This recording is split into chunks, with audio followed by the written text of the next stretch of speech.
Good morning, কেমন আছো সবাই? আশা করছি ভালো আছো, আমিও ভালো আছি। আজ সকালবেলা ঘুম থেকে উঠে ফ্রেশ হয়ে তাড়াহুড়ো করে রান্নাবান্না করে নিচ্ছি আর সমস্ত কাজও করে নিচ্ছি, কারণ আজকে আমি যাব বাড়ি।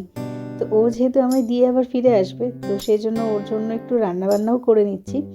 আর যা যা কিছু কাজ, সমস্ত কাজকর্ম গুছিয়ে তাড়াতাড়ি করে রেডি হয়ে স্নান করে বেরিয়ে পড়লাম বাড়ি যাব বলে। তো এই যে দেখো, আমি বাড়ি যাচ্ছি আর ফাইনালি আমি বাড়ি পৌঁছেও গেছি।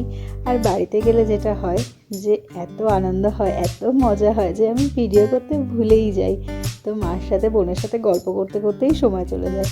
তো সারাদিন আমার আর ভিডিও একটুও করা হয়নি। আর সন্ধ্যাবেলা দেখো মা তেলের পিঠে করেছে, তো ফুলকো ফুলকো তেলের পিঠে সবাই মিলে খেলাম আর খুব মজা করলাম। তো আজ যেহেতু আর বিশেষ ভিডিও করা হয়নি, তাই আজকের মতো এইটুকুই। ভিডিওটা ভালো লাগলে লাইক, শেয়ার আর সাবস্ক্রাইব। টাটা।